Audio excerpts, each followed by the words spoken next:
A short review! Oh, it's kinda cute. Utopia must fall! Or else. Released on the 9th of September 2024, this game is perfect if you've got 15 minutes to spare and you're a big fan of either Space Invaders or Galaga. Do you remember? In the 22nd century, you are the defender of humanity's last standing metropolises. Protect them from an unending onslaught of aliens and rocks. So many rocks. Some game! As base defenders go, this game is definitely a cut above others.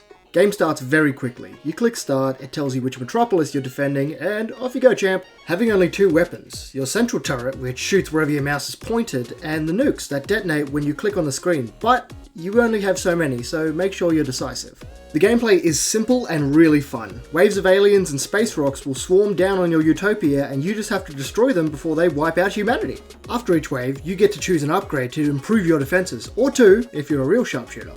Upgrades ranging from an improved base turret, an electricity arc to surround your base to help prevent enemies getting too close, or even to have your nukes replenish at the beginning of each new wave so you can stockpile them for later. The variety it gives for such a simplistic game is actually really nice. And maybe you don't like any of the options it's giving you.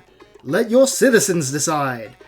Meaning they need to choose something to distract them from Armageddon, and the upgrade menu is refreshed and gives you new choices. A pretty creative way to do the refresh the menu option.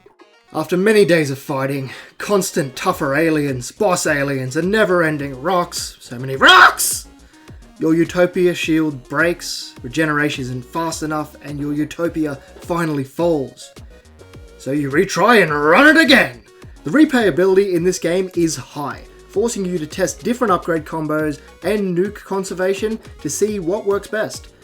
One thing I will say, at least for the time being, is that it does feel like you can only do really well if you get the right upgrades in the right order. Not a huge problem, but it does get a little frustrating when the rest of the game is so well put together.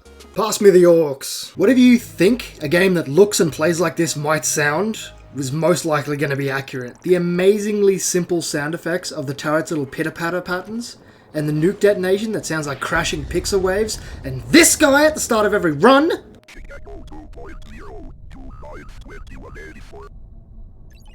This is the first game I would actually encourage people to buy the OST. But wait, there's more! On the main menu, at the very top, it actually shows you your high score. A nice touch to entice you to keep playing and try and beat your best. There's also a menu called the rewards list. There you can find achievements with random point values attached to them. I really don't know what to tell you, but hey, it's something to shoot for. And lastly, during your run you can pause, and in the menu you can find your Utopia's status report, giving you a list of how many citizens your Utopia has, how many days have passed, which upgrades you've researched into, and even how many rounds per minute your turret can shoot. A nice touch. Utopia Must Fall is simplicity at its absolute best. Although it doesn't have a lot of content at the moment, it is early days, and being so fast paced, its replayability does make it a fun little game if you've got some time to kill. I'd say 7.5 out of 10. Pick it up if you like simple graphics with easy controls.